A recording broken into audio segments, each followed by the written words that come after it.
queridos, graça, paz, prosperidade a todos vocês. Estamos mais uma vez aqui pelo CAT, pelo nosso canal, para mais uma aula de escatologia, módulo 14. Estamos aqui ampliando, crescendo, indo à frente e, é claro, contando com a ajuda de vocês, rogando sempre pelas bênçãos de Deus. Precisamos, somos eternamente dependentes da graça de Deus. Então estamos aqui mais uma vez para estudarmos escatologia. Amém. Pois bem, a graça e a paz a todos vocês, mais uma vez com vocês. Antes de orarmos e de falarmos de qualquer outra coisa, eu quero agradecer a Deus pela vida de vocês. Chegamos a 1 milhão, o canal ultrapassou, né, a 1 milhão de acessos nos vídeos. E louvo a Deus pela vida de vocês, louvo a Deus porque isso é feito em parceria, não somos só nós. E não pense com isso que eu estou ganhando dinheiro. Se alguém diz assim, pastor, agora está ganhando dinheiro. Não estou nada. Fica, pelo amor de Deus. E nem não é a nossa intenção também fazer disso aqui um meio de vida. A intenção é poder pregar o evangelho de uma forma ampla. A intenção é levar a graça de Deus, o conhecimento aos meus irmãos, aqueles que estão longe, de perto. Tem gente do México, tem gente dos Estados Unidos, tem gente em Portugal, tem gente na Inglaterra, tem gente no Japão, tem gente na França, tem gente do Senegal, gente do continente africano. E isso para mim é o mais importante, ok? Então louvo a Deus pela vida de vocês, louvo a Deus por tudo que Deus tem nos dado, nos oferecido. E estamos aqui mais uma vez. Peço perdão pela última aula. Gente, a última aula foi uma das piores aulas, não no sentido de conteúdo. O conteúdo foi maravilhoso. Mas tecnicamente é muito complicado, porque eu trabalho sozinho e trabalho no meu escritório. Para você montar um estúdio, para fazer isso, é caro, é muito caro. O intento lá na frente é ter um estúdio de gravação com essa finalidade. Eu já tive um estúdio de gravação, com fundo, com chroma key, com tudo.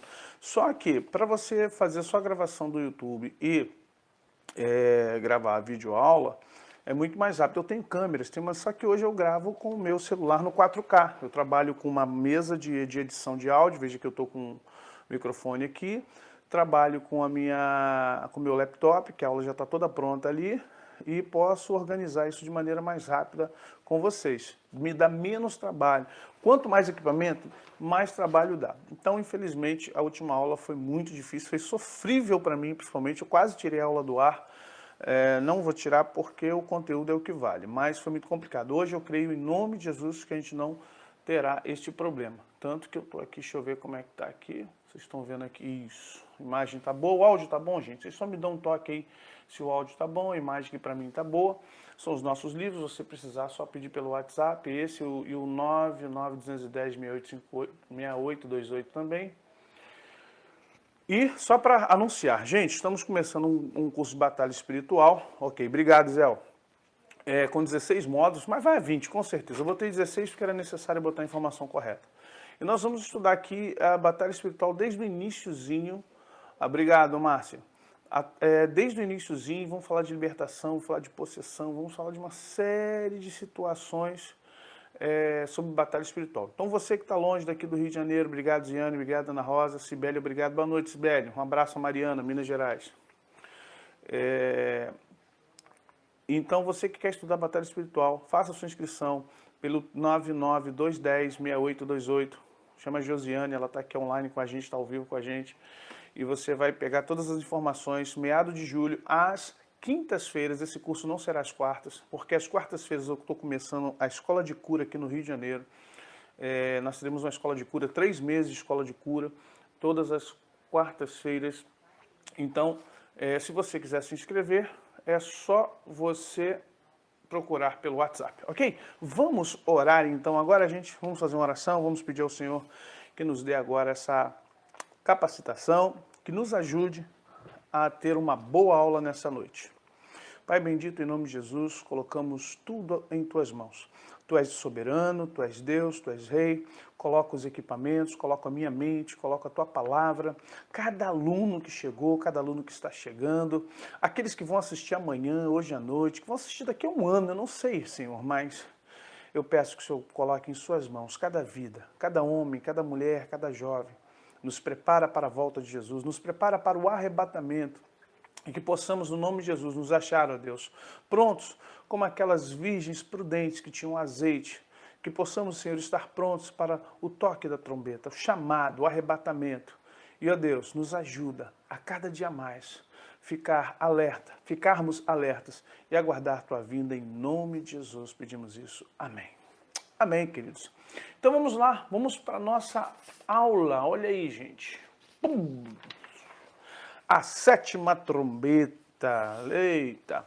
Nós, na aula passada, falamos de todas as trombetas e agora vem a sétima trombeta. O que é a sétima trombeta? Nós vamos pegar em Apocalipse e vamos ver isso a partir do capítulo, vamos ver aqui que é no, opa, cadê meu mouse? Isso, 11, dos versos 15 ao 19, e veremos o texto dizendo: e o sétimo anjo tocou a sua trombeta, e houve no céu grandes vozes que diziam: os reinos do mundo vieram a ser do nosso Senhor e do seu Cristo, e ele reinará para todo sempre.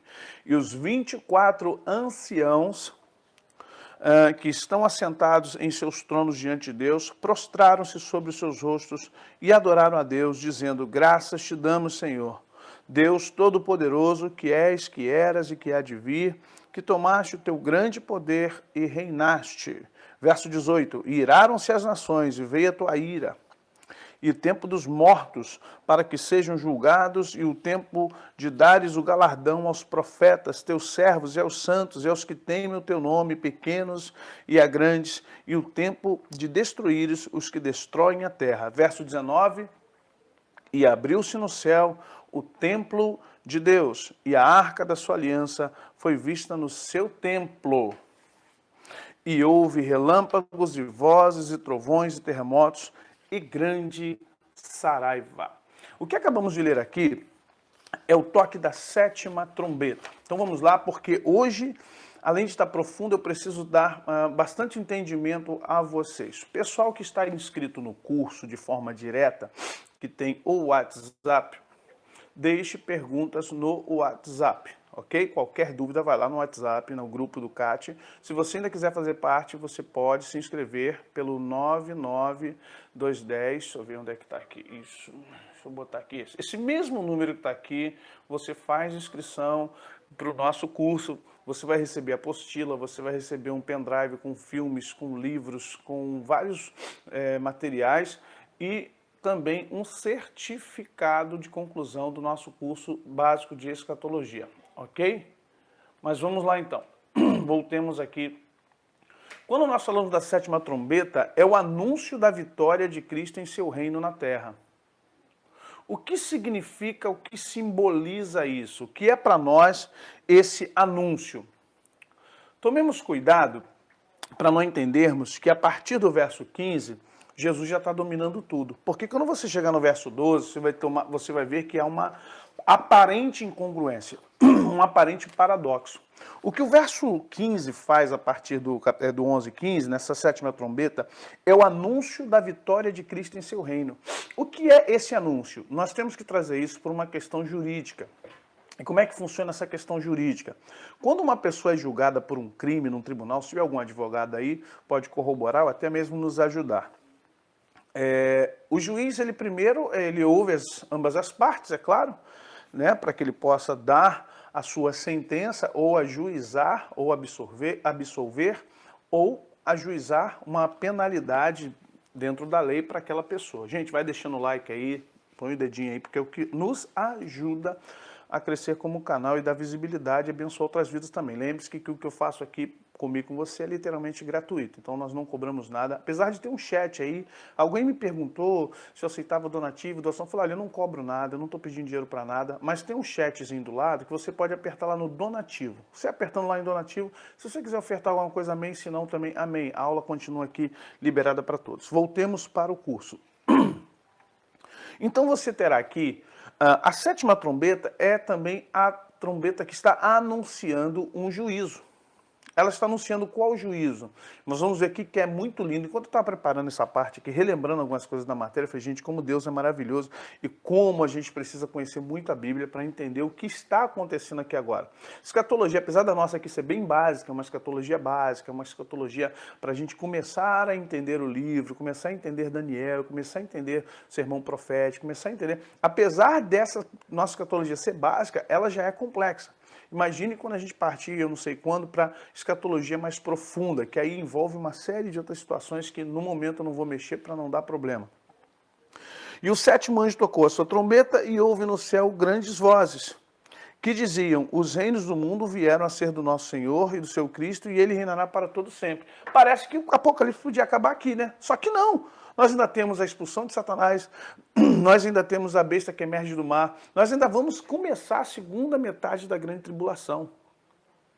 Então, por que essa sentença no verso 15 nos dá a impressão de que fechou, acabou, encerrou-se tudo? Né? Agora, nós estamos vendo aqui, tocou a trombeta e de repente está dominado, como dizia aí uma música popular muito bonita, muito erudita, né? Está dominado, tudo dominado. Só que não. Então, nós vamos ver que o anúncio da vitória de Cristo e seu reino na terra. O que é isso? Gente, se nós pensarmos em trombetas, a trombeta ela é um instrumento aráutico, é um instrumento dos arautos. Um arauto vai à frente do seu senhor para anunciar que ele está chegando. A trombeta está sendo tocada para avisar que algo está vindo. Quando diz que ele tocou e houve esse anúncio de que o reino agora vieram a ser do nosso Senhor, vamos entender que essa sentença ela está sendo fechada em algo bem antigo, lá no Éden.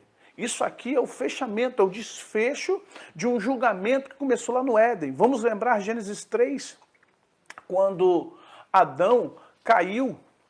Quando Adão cai, ele se esconde, né? O Senhor, na viração do dia, o Senhor veio sobre o Éden, perguntou, Adão, onde tu estás? Estou aqui escondido. Por que está escondido? Eu estou nu. Quem te mostrou que tu estavas nu? Aquela história toda. Então Deus reuniu homem, mulher, serpente. Nós vamos ver que ele é o dragão, a antiga serpente. Chamou os três, falou, ó, vou julgar os três, vou penalizar os três. Adão, você vai morrer, você vai trabalhar, você vai se cansar, você vai dar calo nas mãos, você vai envelhecer, você vai ter problemas, vai ter dores. Mulher, você será agora abaixo do seu marido, que não era, hein? Olha as mulheres. Eva no Éden, antes da queda, não estava abaixo, né? O pé de igualdade. E essa tentativa de recolocar a mulher, sem querer entrar em negócio de machismo, feminismo, em nome de Jesus, pelo amor, até porque na graça todos somos iguais. Paulo diz que não há grego, não há bárbaro, não há negro, não há branco, eu estou ampliando. Não há mulher, não há macho nem fêmea. Todos somos vasos diante do Senhor. Ninguém é melhor do que ninguém. Mas nós vamos entender que, infelizmente, a mulher ela recebeu um juízo, o juízo da mulher foi justamente ter o seu desejo para o seu marido. Isso aí tem muito mais a ver com as questões genéticas e antropológicas do que religiosas. Perdão. E aí, a serpente, porém inimizade entre ti e a mulher. Tu ferirás o calcanhar da semente dela, e a semente dela esmagará a sua cabeça. Então, você vê, começa um imbróglio, começa a justiça lenta, né? A justiça lenta até no reino espiritual, por incrível que possa parecer. Um imbróglio que começou lá em Gênesis vai terminar em Apocalipse. Vocês estão entendendo isso, gente? Estão conseguindo compreender essa dimensão de justiça, juízo? Aqui está sendo dada uma sentença. Na verdade, é um anúncio da sentença, vou passar o slide aqui para vocês verem, é o anúncio da sentença, que significa que está vindo, mas se puder fazer vídeos com mais frequência, amém, glória a Deus. Então, é um anúncio da sentença lá de Gênesis. Ele está anunciando agora, gente, porque é chato, a gente fica às vezes demorando. Puxa, esse processo, eu sei que tem um processo na justiça e demora para o juiz dar e vai e volta, a gente fica assim. Então, o anúncio da sentença de Gênesis virá agora em Apocalipse capítulo 11, verso 15. Então, nós vemos o anúncio da sentença, nós vemos a adoração dos 24 anciãos, porque vamos entender aqui o que significa 24 anciãos. Gente, eu sei que muitos já sabem, mas como eu estou dando aula para um número de pessoas que estão ao vivo agora, e depois os vídeos vai chegar a mais de 1000 visualizações, principalmente os vídeos de aula, que tem menos visualização do que outros, Os 24 anciãos, gente, é uma simbologia de um número bíblico do double 12, double level, ou seja, das 12 tribos e os 12 apóstolos. Se você pensar que aí simboliza a lei e a graça, simboliza os 12, a descendência de Abraão, né, suas 12 tribos, e os 12 apóstolos. Então você tem os 24 anciãos que simbolizam Israel antes de Cristo, depois de Cristo. Você simboliza a autoridade patriarcal e a autoridade messiânica. Então você vai ter essa adoração dos 24 anciãos que depõem suas coroas, tanto que eles estão onde? Nos seus tronos. Eles estão, Itamar, então eles estão nos seus tronos, adorando o Senhor. Então nós vamos ver aqui por partes. Nós vemos o anúncio da sentença. O anúncio da sentença é o quê? Acabou. Os reinos voltará para mim. Mas espera aí, Deus não é soberano? Ele não manda em tudo? Tudo não está na mão dele? Como é que vai voltar para a mão dele? Nunca só na mão dele?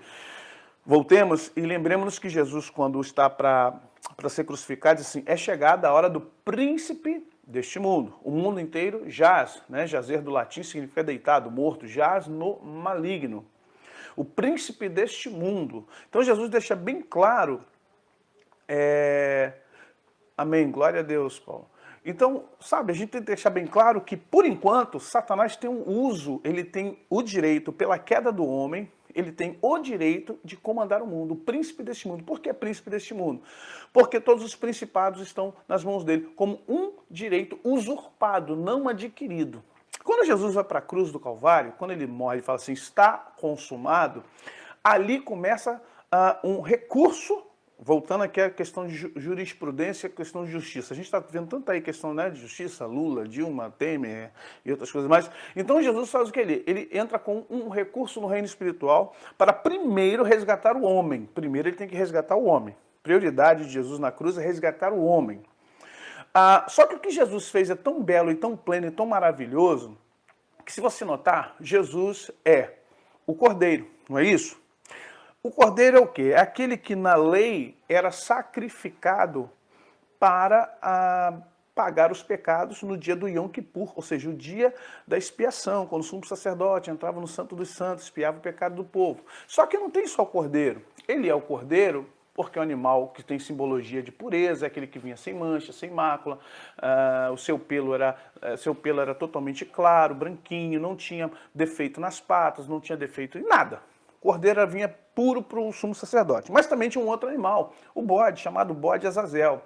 Esse bode, ele ouvia os pecados no ouvido. O sumo sacerdote contava os pecados do povo no ouvido dele e levava ele para o deserto, mandava ele para o deserto para ele levar os pecados, simbolizando que ele levava os pecados da nação para o deserto.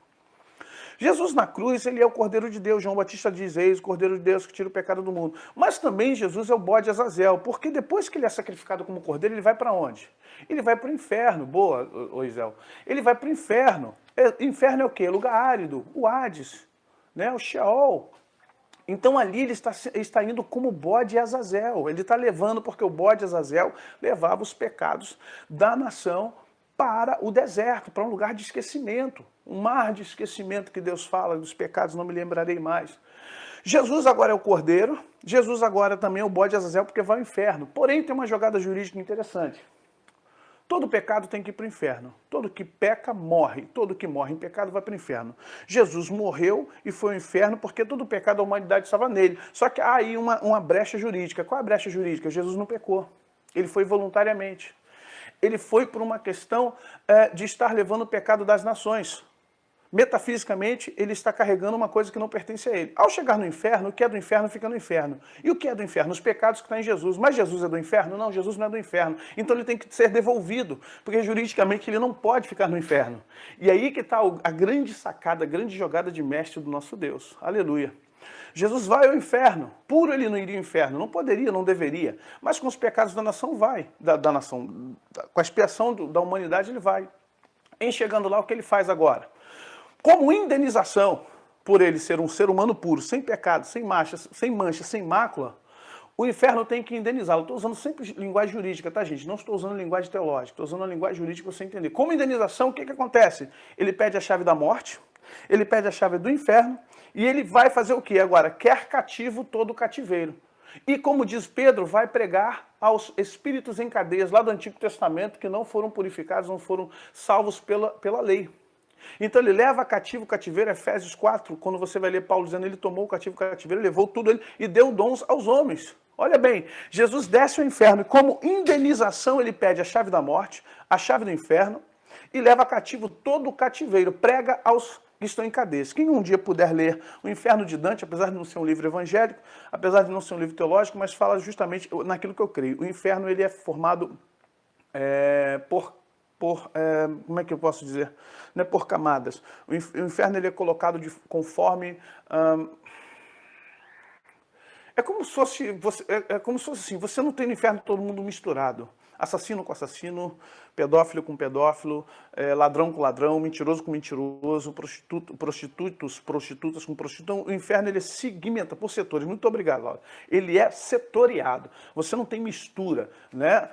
Bruxos com bruxos, feiticeiros com feiticeiros. Então, Jesus foi lá, isso, são níveis de sofrimento. Então, Jesus foi lá, a galera tá ligadinha, graças a Deus, vocês estão todos ligados. E ele foi lá e foi pregar. Imagine como se fossem setores, cadeias. Ele foi pregar a todos e levou o cativo ao cativeiro. Olha o que Jesus fez. Mas até aí, ele começou o processo de resgate pela humanidade. E agora os reinos, né? E os principados, e os poderes, ainda não. Por quê?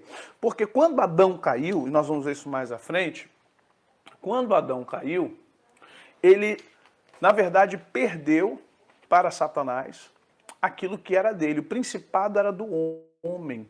Lá no Éden, o que estava no Éden pertencia ao homem. Mas vamos falar isso mais à frente. Então tem a adoração dos... Aí tem a ira das nações. Por quê? Vocês perderam. Por que as nações estão iradas? Porque as nações aqui, estamos falando do final da primeira metade da grande tribulação. E eles estão debaixo do poderio do anticristo. Eles estão debaixo do poderio da ONU. Eles estarão debaixo do poderio dos Illuminati, dos satanistas. Essa turma está irada porque o juízo de Deus virou. Lembre-se que veio arrebatamento, 144 mil, as duas testemunhas, e agora vem o anúncio de que as nações serão devolvidas ao poderio do Cristo. E eles ficam irritados porque essas nações estão debaixo do poderio do anticristo. O que João vê agora é interessante, que ele diz, o templo de Deus e a arca da aliança. Olha que lindo, lá em Êxodo 26, 30... Quando Moisés está no monte recebendo o modelo, aleluia, estou sentindo a presença de Deus aqui de uma forma maravilhosa. E o que acontece? Moisés vê justamente o que João vê, olha o que João diz no verso 19, e abriu-se no céu o templo de Deus, e a arca da sua aliança foi vista no seu templo, e houve relâmpagos e vozes e trovões e terremotos e grande saraiva. Jesus, se você falar em 26, 30 de Êxodo, eu vou até ler para a gente não ficar aqui sem nenhum tipo. Êxodo 26, 30. Olha aqui, vamos acompanhando comigo. E Deus está dando a Moisés, e cobrirás, verso 21, de ouro as tábuas, e as farás de ouro, e com 2 argolas para passar por elas. Verso 30, então levantarás o tabernáculo conforme ao modelo que lhe foi mostrado no monte. Quando Moisés foi ao monte, você vai ver que agora em Hebreus, no capítulo 8, isso aqui são pequenas paralelismos para você entender como a palavra de Deus é rica, é viva, eficaz e como ela é maravilhosa. Hebreus 8:5, olha que o autor Hebreus diz com respeito às coisas futuras, e os quais servem por exemplo. Mas o verso 4, ora, se ele estivesse na terra, nem tampouco sacerdote seria, havendo ainda sacerdotes que oferecem dons segundo a lei. Verso 5 de Hebreus capítulo 8, conforme está o texto aqui no nosso slide. Os quais servem... e exemplo, sombra das coisas celestiais, como Moisés divinamente foi avisado, estando para acabar o tabernáculo, porque foi dito, olha, faze tudo conforme o modelo que no monte se te mostrou. Quando a gente chega aqui agora em Apocalipse, o que é que nós temos? Nós temos justamente João vendo a mesma visão que Moisés milhares de anos antes, por quase 1500 anos antes de Cristo, viu a mesma coisa. Interessante, relâmpago, vozes e trovões. O que vamos ver em Êxodo 19, 16, 18? A mesma coisa, quando Deus está chamando Moisés, o povo vai ter essa mesma sensação, o povo vai ver a mesma coisa. Então vamos ver que é o mesmo céu, é a mesma dimensão espiritual, é a mesma dimensão espiritual que João está vendo, foi aquele que Moisés e todo Israel conseguiu ver. Que coisa linda, né, gente? É maravilhoso a palavra de Deus. Maravilhosa. E aí nós vamos ver agora o seguinte, gente. Ah, meu Deus. No capítulo 12, aí já a partir do verso 12, nós vamos ver, e viu-se um grande sinal no céu, uma mulher vestida de sol, tendo a lua debaixo dos seus pés, e uma coroa de 12 estrelas sobre a sua cabeça. E estava grávida e com dores de parto, e gritava com ânsia de dar à luz. E viu-se outro sinal do céu, e eis que um grande dragão vermelho, que tinha 7 cabeças, 10 chifres sobre as suas cabeças, e 7 diademas. Vamos lá, vamos voltar aqui. Separando as situações. Essa mulher que está aqui, por favor, eu já vi gente dizer que essa mulher aqui era Maria. Maria, Miriam, jovem Miriam, mãe de Jesus. Não, não é. Essa é uma tendência dos nossos queridos mesmo, falo de coração, queridos católicos, de colocar essa mulher com diadema na cabeça, revestida com uma vestimenta de sol, e sobre os seus pés a lua, de ser Maria. Mas não é Maria, isso é Israel. Essa mulher é Israel. Se você pegar nos textos proféticos de Ezequiel, nos textos proféticos de Isaías, nos textos proféticos de Jeremias, você vai ver Deus tratando Israel como a sua esposa. Chama ela, inclusive, de prostituta, de adúltera. Eu te remi, passei minha capa sobre você, te adornei, te dei banho, te dei óleos, e você foi após. Por que Jesus chama? Por que Deus, perdão, através dos profetas, chama Israel de adúltera? Porque foi avisado lá em Josué para não seguir outros deuses. Mas quando chega no território, quando eles chegam no território de Canaã, antiga Canaã, Israel constantemente ia após outros deuses, constantemente ia após outras nações, outros cultos, né? Baal, Baal-zebub, e vai embora. E você vê o próprio, o tempo dos juízes, né? Você vai encontrar Sansão, vai ver o pessoal preguiçoso lá em Débora, vai ver o pessoal sendo dominado em Gideão. Então, até chegar Davi, e depois de Davi também muitas prostituições, o próprio Salomão. Então, essa mulher que está aqui, ela é Israel. Ela é Israel na simbologia de Jerusalém. Essa mulher, ela tem o quê? Ela tem vestida de sol, tendo a lua debaixo dos seus pés, e uma coroa de 12 estrelas. As 12 estrelas são as 12 tribos, ok? Então vamos entender que essa mulher, na verdade, é Israel, vestida de sol e a lua debaixo dos seus pés. Justiça e glória. Israel tem promessa de justiça e glória. A coroa de 12 estrelas são as 12 tribos. Ela estava grávida. Essa gravidez, por que o pessoal confunde com Maria? Por causa da gravidez. Só que essa gravidez, ela é uma gravidez profética, gente. Ele é o Messias prometido. Vamos ver no verso 5 o que diz? E deu à luz a um filho, um homem, que há de reger todas as nações com vara de ferro. E o seu filho foi arrebatado para Deus e para o seu trono. Por isso muitos confundem com Maria. Mas essa não é. Fugiu para o deserto, como Maria também. Também. Infelizmente, são comparações que não tem. Hoje a gente vê que não tem tão nexo assim.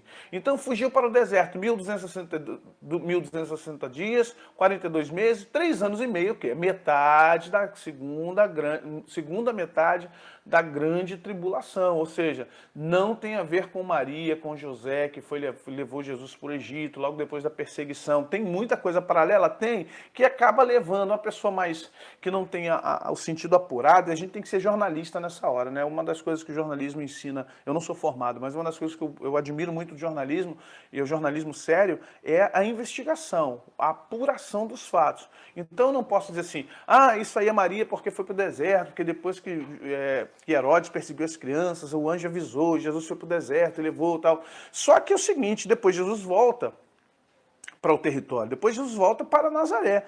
E aqui diz não, que ele foi arrebatado para Deus e para o seu trono. Então aqui é nitidamente Israel, é o filho de Davi, o leão da tribo de Judá, e que agora essa mulher que dá à luz a um filho homem, que há de reger todas as nações, essa mulher é Israel. O que acontece com Israel? Vamos voltar aqui à cronologia escatológica. Vamos entender que a mulher e o dragão quem é? A antiga serpente, Satanás. Estamos no final da primeira metade da grande tribulação. Estamos partindo para a segunda metade. O que vai acontecer aqui? E viu outro sinal no céu. Quem é o outro sinal? o dragão. Verso 3. E eis que era um grande dragão vermelho, que tinha 7 cabeças e 10 chifres, e sobre as suas cabeças 7 diademas, ou seja, um diadema para cada cabeça.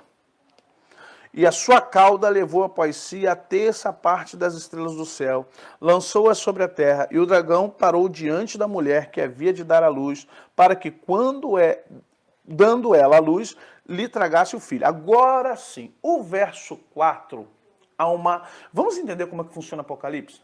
Apocalipse, ele é atemporal, gente. Eu expliquei isso lá, acho que na aula 3 ou 4. Escatologia em Apocalipse, ele é atemporal. Por quê? Você está falando do presente, daqui a pouco você vai para o passado, daqui a pouco você vai para o futuro. É quase como conjugar verbo. Presente, futuro, imperativo, pretérito perfeito, pretérito mais que perfeito. Na hora que você está pensando que está conjugando um fato no passado longínquo, é no passado recente. Quando você pensa que é futuro, é no presente. Quando você pensa que é no presente, é no futuro. Quando você pensa que no futuro, é no passado. E o que acontece aqui? Está sendo cruzadas as informações. Primeiro, esse dragão, agora sim, no verso 4, primeiro, eles remontam que a sua cauda levou até essa parte das estrelas. Aí a gente vai para Isaías 14, Ezequiel 28. Trazendo essa questão da queda de Satanás num canto profético entre esses dois profetas, Ezequiel e Isaías. Mas não vamos para isso. Levou um terço das estrelas, significa isso. A palavra estrela no hebraico, ou na poesia bíblica, se remete, você vai ver isso em Jó, se remete a anjos. Ben Elohim, ou Benai Elohim também se remete a anjos. Então quando diz que a sua cauda arrastou um terço das estrelas, a sua cauda arrastou um terço, ou seja, seduziu um terço dos anjos que caiu com ele. Isso antes de Adão, ok? Por isso que eu estou falando, hoje a aula vai ser um pouquinho mais complexa. Satanás cai antes de Adão. Quando cai, a terra já está pronta. Porque o primeiro versículo de Gênesis 1, Bereshit bara Elohim, aquilo ali é o final de uma história. No princípio criou Deus os céus e a terra. Ponto. É um briefing. A terra, porém, veio a ser Hayaham, veio a ser sem forma e vazia, ficou sem forma. Ela não era sem forma e vazia, ela veio a ser, ela ficou, passou a ser. Os escritos hebraicos trazem isso de uma forma bem clara. Passou a ser sem forma e vazia. Ou seja, houve algo cosmogônico aqui na Terra que, infelizmente, provocou uma desgraça na Terra. Tanto que você não tem, nem tenta, pelo amor de Deus, achar dinossauro na Bíblia. Behemoth, não, isso não é dinossauro. Pelo amor de Deus, se você estudar um pouquinho de arqueologia, estudar um pouquinho de geologia, estudar um pouquinho de outras matérias que trazem essa questão, você vai ver que nós temos montanhas aí com mais de 30 mil anos de formação, que são mais de 7 camadas. Camadas sobre camadas. Aí quando chega na última camada lá tem 30 mil anos, a mais nova. O homem, eu não posso dizer pra você que os teólogos dizem assim, não, biblicamente o homem tem 10 mil anos. Olha, eu tenho lá minhas dúvidas e tenho resistência a esses 10 mil anos de homem. Se você falar que tem 10 mil anos de civilização, joia, beleza. Eu confirmo com você que nós temos 10 mil anos do Homo sapiens sapiens ou do Homo sapiens, mas para lá, para trás, não entra nisso não, que isso é uma furada muito da grossa, tentar teologizar isso aí. Nós voltemos aqui. Então, quando ele arrasta um terço das estrelas, vamos pensar que ele está arrastando um terço das estrelas, ele está trazendo, isso é antes do homem. Ele diz assim, olha, a história dele é antiga. Esse é o mesmo dragão, a antiga serpente. Ok? E ele arrasta após si a terça parte das estrelas do céu e lançou sobre a terra. E lançou-a sobre a terra. E o dragão parou diante da mulher. Agora sim, ele usa o que, Herodes? Vamos entender uma coisa em batalha espiritual. Quando o anjo, Daniel capítulo 9 e 10. Quando o anjo vem para Daniel, o segundo anjo diz assim, Daniel, homem muito amado. Desde que você começou a compreender e a se colocar no jejum, na oração, querendo saber de Deus o que significava esses sentidos e sonhos que você tem visto, o Senhor me enviou. Porém, quando Deus me enviou, eu fui retido nos ares. Ares aonde? Invisíveis. Não está falando de auranos, não está falando de céu físico, não estamos falando de ionosfera, mesosfera, estratosfera. Estamos falando de um céu metafísico, estamos falando de um céu extremamente espiritual. Eu fui retido na descida. Onde você foi retido? Nas regiões celestes, parte inferior das regiões celestes. Quando a gente trabalha com hierarquia, depois vamos chegar nisso, a aula também prevê isso. Então eu fui retido, porque príncipe, olha só, o príncipe da Pérsia me resistiu no seu tempo cronológico por 21 dias. Por 21 dias tentei me desvencilhar para chegar e trazer a mensagem a você. Porém, Miguel, o vosso príncipe, aí está falando de príncipe da nação de Israel, príncipe dos judeus, um anjo que é príncipe em nações, cada nação cada região, cada nação tem um anjo como príncipe, por isso que a palavra principado ela não se origina no céu com certeza. Paulo, quando fala isso em Efésios, está falando justamente de comandos, de dominações, de poderes, exousias, arquias. Então vamos entender. Miguel, vosso príncipe, veio me ajudar e me liberou para eu poder estar trazendo para você essa informação.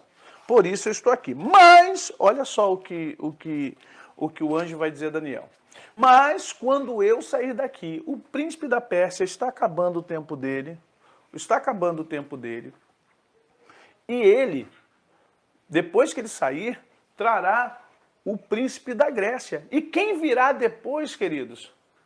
Quem virá depois do príncipe da Pérsia? Quem sai depois do comando persa? Vem quem? Vem Alexandre o Grande, Alexandre o Macedônio, o Alexandre que vai tomar o mundo grego. Agora Alexandre vem como próximo governo. Olha que interessante, o anjo já avisa antes de acontecer. O anjo já avisa antes de acontecer. Depois do príncipe da Pérsia virá o príncipe da Grécia. E quem vem dominar o mundo depois historicamente? Então vamos compreender agora aqui Apocalipse. E deu à luz a um filho que há de reger todas as nações com vara, e ele parou de frente à mulher. Quem parou? Satanás parou através de Herodes, que tentou matar Jesus, ferindo e afligindo todas as criancinhas com menos de 2 anos. Nós vamos ver isso muito bem em Mateus e Lucas. Que mais? Aí nós temos aqui, não se achou o seu lugar no céu. A batalha que haverá agora. Meu Deus, que coisa linda. E a mulher fugiu para o deserto, onde já tinha lugar preparado por Deus, para o qual, para que ali fosse alimentada durante 1265 dias. Voltemos aqui. Versículo 6. Essa mulher que foi para o deserto continua sendo Israel. Essa mulher que foi para o deserto não é Maria. Vamos lembrar, está falando de 1260 dias, que equivalem a 46 meses, que equivalem a 3 anos e meio. Voltando à questão aqui para que vocês possam compreender. Quando vamos lá ver regiões celestes, perdão, gente, deixa eu voltar aqui. Isso, aqui. Fugiu para o deserto, 1260 dias, 42 meses, falei 46, né? 42 meses, 3 anos e meio. Vamos compreender que este momento de deserto é Israel. Na metade da segunda tribulação, perdão, na metade da grande tribulação, da primeira metade para a segunda, isso, na verdade é simbólico, um tempo do tempo, metade do tempo, ou seja, 3 anos, um tempo e a metade de 1 ano e meio. Então vamos lá, quando Israel vai para o deserto, possivelmente o templo, ao lado lá no Monte Moriá, ao lado da rocha do domo, estará pronta. Só que o anticristo vai profanar o templo. Porque virá sobre nós, e já está há muito tempo em congressos de todos os mundos, congressos legislativos de todos os mundos, de todos os povos, perdão, de todas as nações, a lei do ecumenismo. O que é a lei do ecumenismo? É a lei onde estão tentando cortar toda a sua e a minha escolha, vontade de exercer uma religião. A liberdade de religião é eu poder falar assim, sou cristão evangélico, sou cristão, ponto, não abro mão disso. E o católico dizer, eu sou católico. E o espírita dizer, eu sou espírita. E o budista dizer, eu sou budista. E alguém fala, não tem religião nenhuma, não acredito em Deus, não quero saber, eu sou religioso. Amém. Isso é liberdade religiosa. Por isso que diz que o Estado é laico. Ou seja, laico, a palavra laico significa leigo. Leigo no sentido de tratar de coisas religiosas e da fé alheia. Mas já na ONU, há muito tempo, estão querendo acabar com isso, acabar com as religiões. Porque eles dizem que o número de religiões traz muito ódio e intolerância. E por causa dessa quantidade de religião, de intolerância, estamos vendo o Islã, eles entendem que acabando com as religiões, deixando uma religião só, nós conseguiremos ter paz. Mas isso, na verdade, é uma estratégia do anticristo, dos donos do mundo, dos Illuminati. E aí começou o quê? Através da Igreja Católica Romana, já lá nos idos dos anos 40, 50, um movimento carismático que, na verdade, trazia o quê? Tentava abarcar o que nós chamamos hoje de ecumenismo. O ecumenismo, a palavra ecumênico, não significa a junção de religiões. O ecumenismo traz muito mais questão de tolerância do que a mistura de religiões, porque se eu tolero a pessoa, eu tenho que respeitar a pessoa. Se ela tem necessidade e quer vir a mim e pedir ajuda, aí eu exponho a minha fé para que ela entenda a minha fé e, quem sabe, ela queira se converter à minha fé. Mas tudo com muita tolerância, com muito amor e com muito respeito pelas pessoas. Ecumenismo não é mistura, como a gente tem visto. E, infelizmente, deixa eu fazer uma denúncia aqui. Olha, gente, é complicado você ver um cantor gospel que fez tanto sucesso, sabe? Um cantor gospel fez tanto sucesso, de repente está misturando tolerância, está misturando amor com o sincretismo religioso, que já não tem nada a ver o sincretismo com outro tipo de comportamento. Não tem a ver sincretismo com ecumenismo. Quando eu digo que sou um pastor, eu posso socorrer alguém de linhagem espírita, tribal, afro-espírita, umbandista, alguém do candomblé, da umbanda? Posso, claro que posso. Deus é amor, eu preciso levar o amor de Deus a eles. Agora, se algum deles me pedirem para fazer culto com eles nos terreiros ou onde eles prestam culto, eu vou me negar por uma questão ideológica, por uma questão de fé, por mais que eu os ame. Agora, fora do terreiro, fora de um templo, a gente pode conversar, podemos debater, falar do amor de Deus, falar das crenças. Quando eu vejo cantores gospel que ganhou bastante dinheiro, vendendo bastante música, de repente começa a tocar, começa a fazer parte dos cultos ecumênicos, começa a fazer parte desse sincretismo religioso, eu fico preocupado. Agora, por exemplo, me parece que duas cantoras, né, bem famosas, eu não quero citar nome porque daqui a pouco vão querer vetar o vídeo. E seria injusto eu vetar um vídeo porque eu citei o nome de uma pessoa. Mas duas cantoras que você conhece muito, uma que andou muito com a Xuxa, aquela que amava a rainha, chamou a Xuxa de minha rainha, você sabe. Um também, que é daquele ministério que começou no final dos anos 90, né, fez muito sucesso aí, né, o pessoal da Lagoa, você entende, né, aquele cantor da Lagoa. E mais uma outra nova aí, que é febre da rapaziada nova, Tim. E mais um outro também, que está acima da média. Então vocês sabem, eu estou falando por parábolas e enigmas, mas quem é da área sabe. Essa turma vai cantar, vai fazer um show, já fez, eu não sei, para a viúva do Reverendo Moon. Estarão os quatro, né, fazendo show lá para o pessoal do Reverendo Moon. E quem não sabe, depois se aprofunda para saber quem é o Reverendo Moon, a Igreja da Unificação, o que significa? É uma seita complicada. Aí eu falei, como é que os cantores que dizem que são evangélicos, que se dizem pastores, saem com Bíblia com o nome deles, como é que eles vão fazer isso?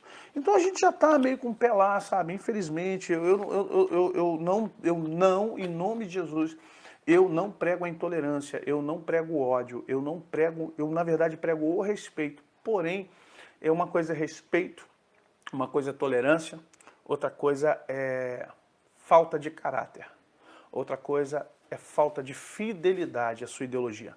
Se você, eu digo assim, toda pessoa que trai alguma coisa ou trai alguém, na verdade ele começa se traindo. A gente, ao trair a pessoa, a gente trai a nós mesmos primeiro.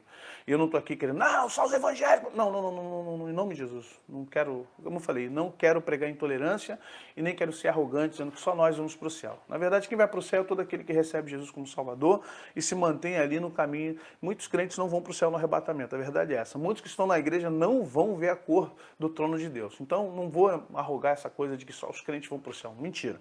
A gente vai ter muita surpresa, diga-se de passagem. Mas eu estou falando de comportamento. E a ONU quer isso. Ela quer que não haja religião. E como o anticristo virá... É isso aí. Na verdade é isso, Maria José. Então, como na verdade o anticristo quer acabar com a religião justamente para nos dar a perda de força. E aí o que vai acontecer? Israel vai para o deserto. Porque ele vai profanar o templo com imagens. Ele vai profanar o templo, ele vai dizer assim, o templo tem que ter uma imagem de uma Ganesh.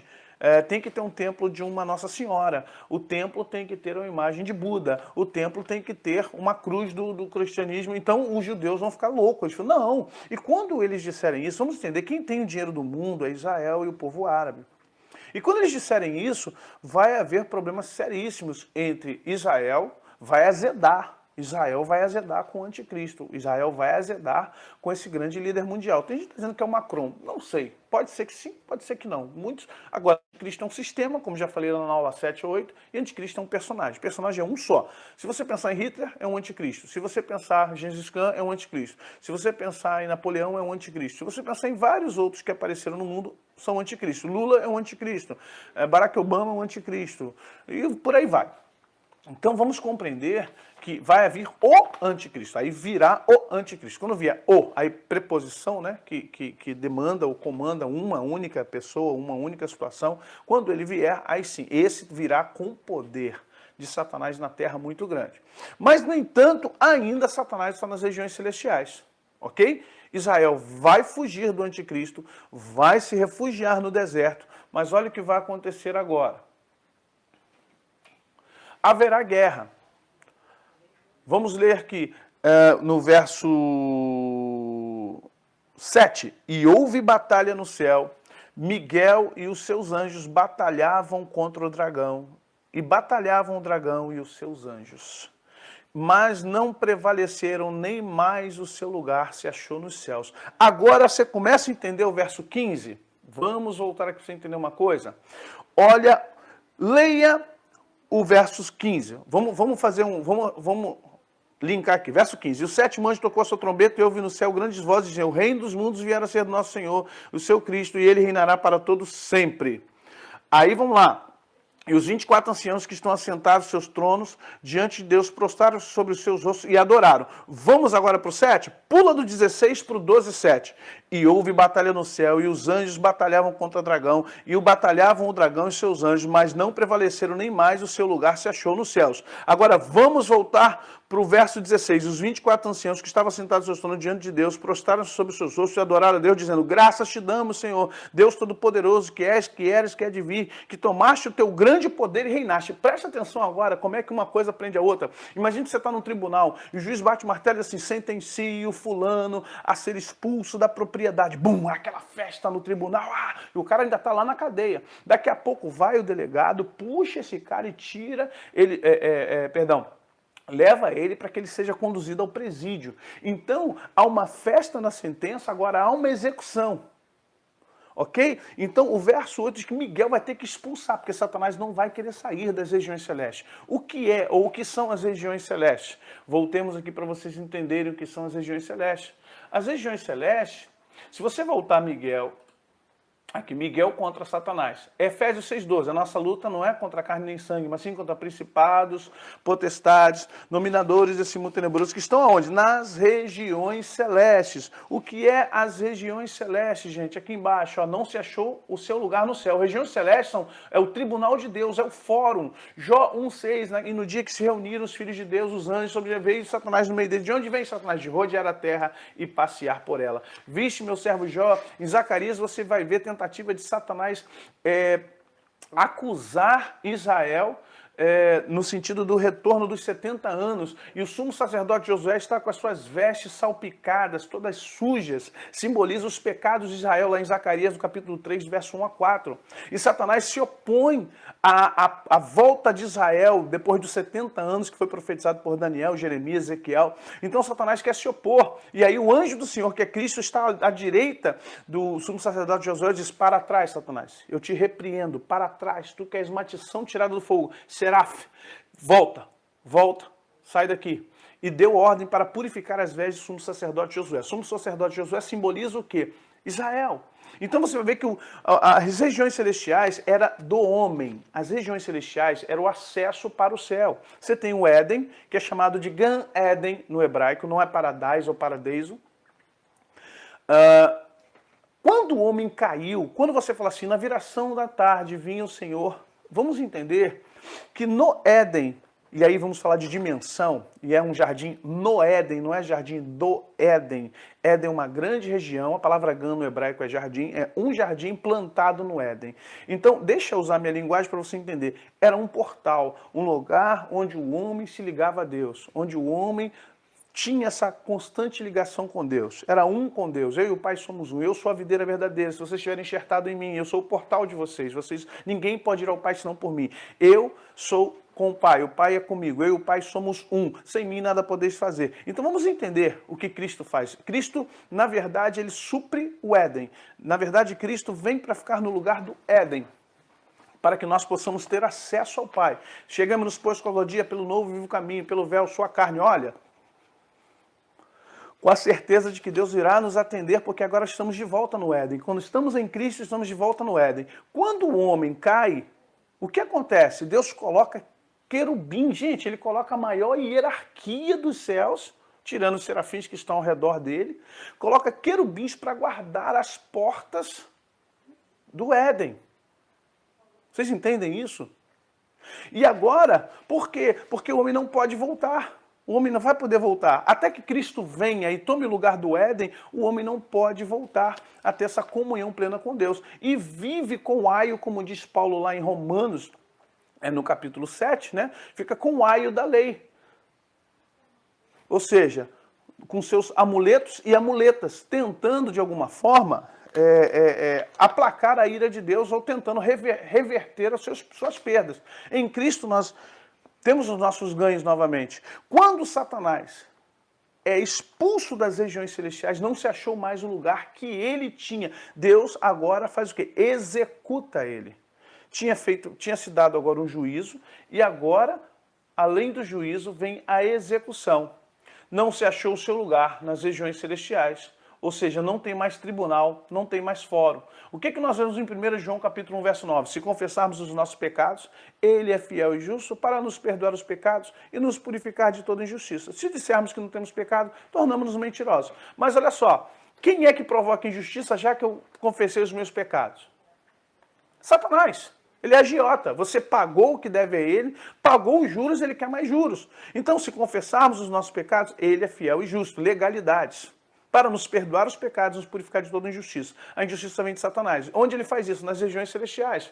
Olha o que o texto diz. Caiu, e houve batalha no céu, seus anjos batalharam com o dragão, mas não prevaleceram, nem mais seu lugar se achou no céu. E foi precipitado o grande dragão, a antiga serpente, chamado Diabo e Satanás, que engana a todo mundo. Ele foi precipitado na terra e seus anjos foram... Agora, 10. E ouvi uma grande voz no céu que dizia: agora é chegada a salvação e a força e o reino do nosso Deus e o poder do seu Cristo, porque já o acusador dos nossos irmãos, ou seja, os que estão nos céus cantando que o acusador dos nossos irmãos é derrubado, o qual diante do nosso Deus os acusava dia e noite. Preste atenção no que acontece conosco hoje, mesmo tendo Cristo como Salvador. Satanás nos acusa, ele tem um escritório enorme. Você pensa em principados, potestades, dominadores, tudo hierarquizado, bonitinho, até chegar na terra. As castas malignas, até chegar aos mulambos. Essa é batalha espiritual e Apocalipse é pura batalha espiritual. Então vamos compreender uma coisa.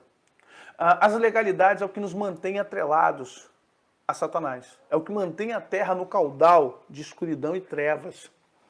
Cada vez que uma região, e eu falo isso nos meus vídeos de batalha espiritual básica, uma região ela é mantida sob o poder de Satanás por causa da prostituição, da jogatina, da droga, do assassinato, de tudo mais que pode causar pecado e peso. Então Satanás no tribunal dele, lá em cima, eu quero que você pense assim, ó, tribunal, bum, não é o céu, está na região celestial. Paulo diz que foi até o terceiro céu, não vamos entrar nessa aula agora, mas ele foi aonde? Justamente o lugar onde é inefável. João foi, na minha concepção, também ao terceiro céu ou até mais, porque ele vê coisas tremendas também. Mas não vamos entrar agora se é terceiro, quarto, quinto, sexto, sétimo céu. Fica aqui a nossa percepção. Ele está no tribunal de Deus, ele não está no céu. Satanás não volta ao céu de Deus. Mas ele está no tribunal onde Deus, como juiz, dá o expediente. Onde Satanás é um promotor e toda a sua equipe, uma equipe enorme de demônios, príncipes sobre a terra. E ele tem o que também? Ali, você tem Cristo como nosso sumo sacerdote, como nosso advogado. Quem está na terra é aquele que trabalha em parceria com Cristo. Quem é? O Espírito Santo. Quando Satanás está te acusando nas regiões celestiais, que ele está aqui, olha, tem que cair, tem que passar vergonha, tem que perder o carro, tem que perder isso, tem que morrer. O nosso advogado, que é Jesus Cristo, aciona o Espírito Santo na terra e diz: convença ele ou ela do pecado. Faça imediatamente pedir perdão e traga arrependimento. Rápido, rápido, rápido. O Espírito Santo vem sobre nós e faz o quê? Você errou, você pecou. Pede perdão, pede perdão, pede perdão. Se arrependa, se arrependa. E a gente faz o quê? Quando a gente está com a nossa consciência em paz, ou quando ela está ligada a Cristo, mesmo que tenhamos errado, a gente quebranta o coração e diz: Senhor, tem misericórdia. Opa! Esse pedido de oração vai direto a Cristo. De como Cristo está no Pai, vai direto ao Pai. Quando Satanás vem e diz assim: ele já pediu perdão. Como assim? Mas ele errou, ele adulterou, ele mentiu, ele roubou. Mas o sangue de Jesus purifica ele de todo pecado. Já está pago, Satanás. Fazer o quê? Não, mas não pode. Pode. Pode. É lei, você sabe que está pago. Ou seja, você entende como funciona a questão do tribunal de Deus? Se confessarmos os nossos pecados, ele é fiel e justo, justiça. Deus é justo até com Satanás, tá bom? Se nós não confessarmos, se dissermos que não temos pecado, tornamos mentirosos, aí ficamos debaixo de legalidade. Por isso está cheio de crente, cheio de legalidade. Por isso está cheio de crente debaixo de maldição. Por isso que está cheio de crente com herança espiritual que não são quebradas. Um coração quebrantado e contrito, Deus não despreza. Mas vai acabar. Hoje ainda Satanás está nas regiões celestiais, ele ainda está no tribunal dele. E ele foi expulso para a terra, porque agora está sendo executado. Foi executado. Foi expulso da terra, executação penal, devolução de propriedade. Lá em Gênesis 23, 24, o que nós vamos ver é o quê? Justamente Deus tirando a propriedade do homem e dando a Satanás. E a gente pensa sempre na terra, a questão gel, né? O plano. Deus tomou a terra. Tirou o homem do paraíso. Não. Nós perdemos mais do que a terra. Nós perdemos a ligação entre os céus e a terra. Quando Jesus fala com Natanael, diz assim: eis aí um verdadeiro judeu, que em nada ele, na verdade, está sendo extremamente, como é que a gente fala? Sarcástico com Natanael, porque Natanael falou: pode vir alguma coisa boa de Nazaré? E diz assim: não fique maravilhado porque eu disse que te vi debaixo da figueira. Antes fique maravilhado porque você vai ver subindo e descendo sobre a cabeça do homem anjos. Ele, na verdade, assim: eu sou como Éden. Sobre a minha cabeça vai subir e descer anjos. Eu sou a ligação, eu sou o caminho, a verdade e a vida. Ninguém vem ao Pai senão por mim. Se você olhar novamente ali no nosso slide, você vai ver que o Gan Éden é literalmente jardim no Éden em hebraico. E em Lucas, quando Jesus fala ao ladrão, ao condenado na cruz, é usado, infelizmente, o paradeisos, que não tem nada a ver com isso. Quando você vai pegar em Jacó, Gênesis 28, 10, 17, ele vai ter um sonho em que ele vai ver a escada subindo e descendo anjos, e ele chama aquilo ali de Bet-El. Na verdade, assim, é Betel e é porta de Deus. Olha que interessante. Na perseguição do dragão, você vai ver justamente agora o dragão perseguindo Israel, porque ele vai vir para a terra, ele vai ser lançado na terra. Se lembra que as nações ficaram com raiva? Quando lá no verso, e os 24, cadê? Verso 8, iraram-se as nações e veio a tua ira, o tempo dos mortos para que sejam julgados, o tempo de dar os galardões aos profetas. Ou seja, que nações, por que as nações ficaram iradas? Porque estão em conluio com o anticristo. Então ficaram irados porque sabiam que Satanás iria descer. Satanás agora vai sair das regiões celestiais. Gente, deixa eu falar uma coisa para vocês. Ai daqueles que estiverem na terra. Porque com ele nas regiões celestiais há uma organização, e aquele que pensa que Satanás está na terra, ou que ele está sempre por aqui, engana-se. Aqui tem demônios poderosos na terra, muito poderosos. Há demônios que nem incorporam em pessoas, que não possuem pessoas, porque nós não temos capacidade bioenergética, não temos capacidade atômica para estar possuído por uma energia tão poderosa desses anjos caídos.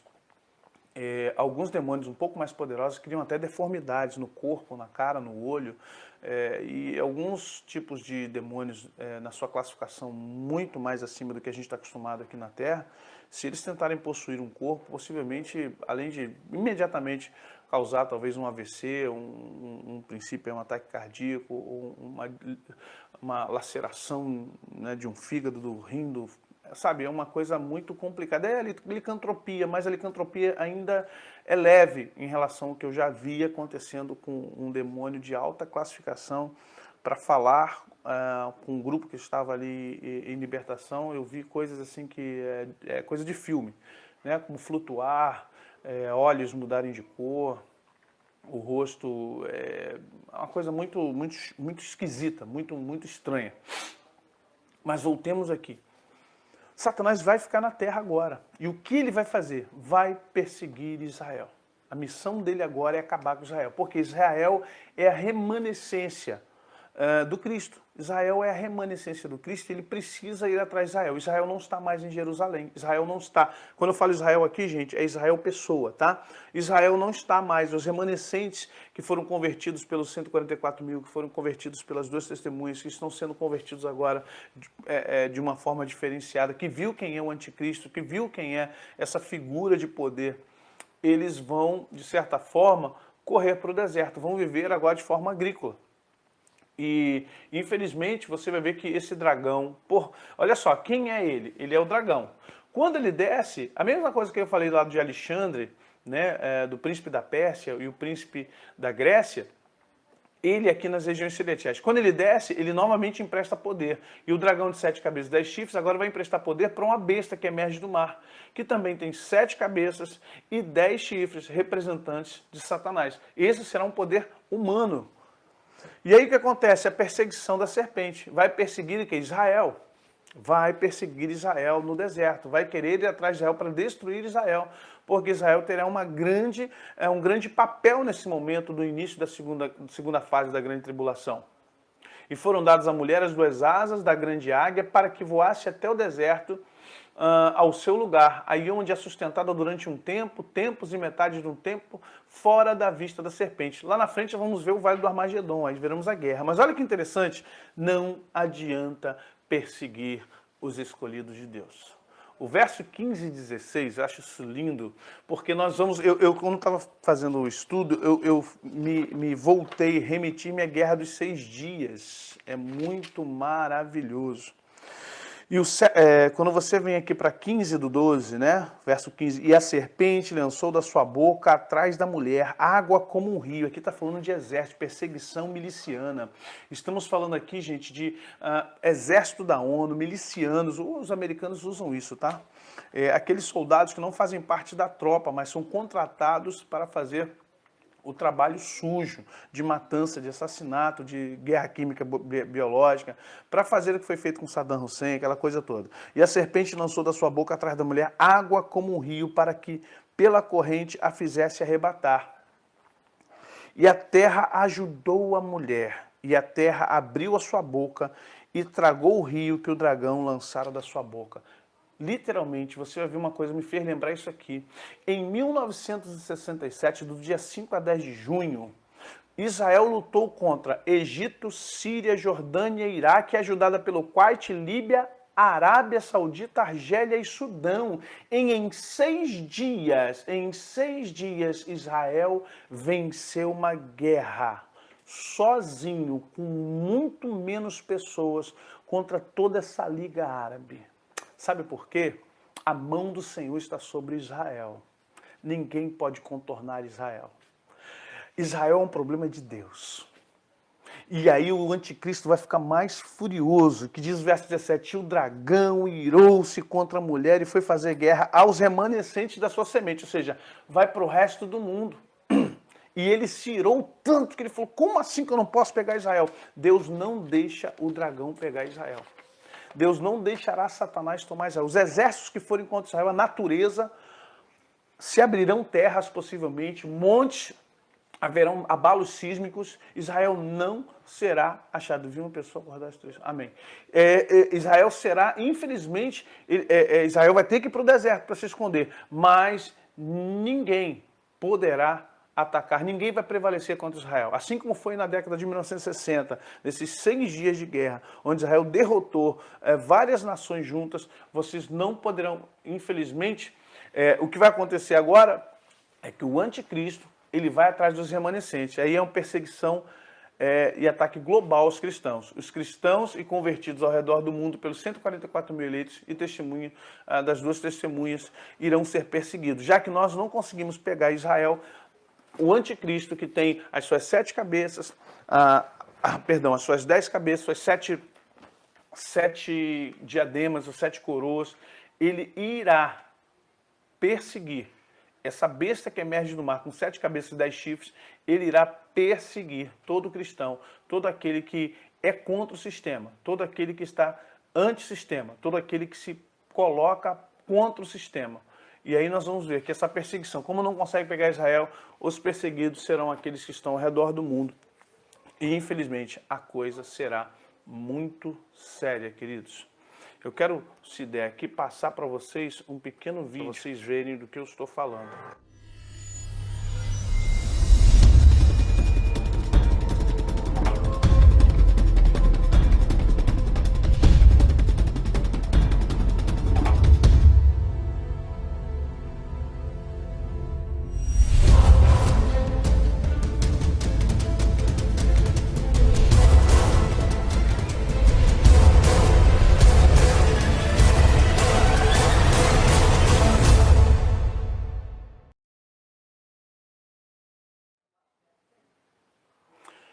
Pois bem, queridos, é mais ou menos isso que irá acontecer com aqueles que serão perseguidos, aqueles que serão, infelizmente,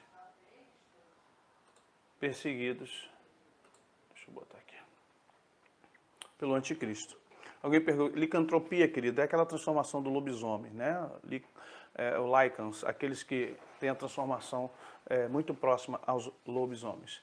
Então, queridos, eu espero que vocês tenham, nessa noite, entendido alguma coisa dentro das questões do capítulo 11 e 12. Próxima aula vamos para o capítulo 13 e 14, possivelmente. Eu tento correr, queridos, mas é muita coisa. Arrebatamento já passou. É muita coisa. Após o arrebatamento, com certeza. Não tem para onde correr, gente. Infelizmente, os que ficarem, a ideia é não fiquem.